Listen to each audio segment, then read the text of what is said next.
పిండికి కావాల్సినవి రెడీ పెట్టుకున్నాం.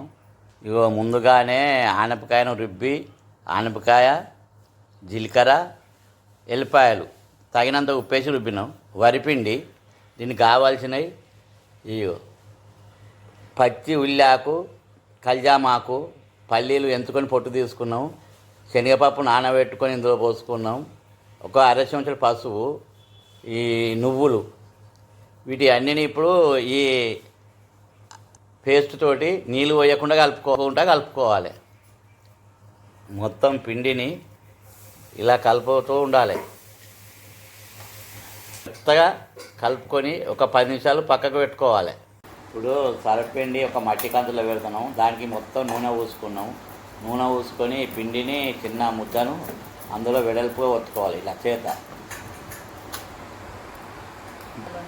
మా ఇంటిలో ఏ వంట చేసినా మట్టి కుండల్లోనే వంటలు చేసుకుంటాం. ఇప్పుడు మేము సరపిండి సూత మట్టి కంచుట్లో పెట్టుకుంటున్నాం. ఇలా పెట్టుకోవడం వల్ల ఆరోగ్యానికి చాలా మంచిది. ఈ సరపిండి సూత మేము ఆవాల నూనెతోటే పెట్టుకుంటున్నాము. మధ్య మధ్యన రంధ్రాలు చేయాలి. అందులో కొద్దిగా రంధ్రాలల్లో నూనె వేసుకోవాలి. స్టవ్ వంట పెట్టినాము. స్టవ్ పైన పెట్టినాము. చిన్న మంట పెట్టుకొని పైన మూత పెట్టుకోవాలి. ఆవిరితో ఉడికించుకోవాలి.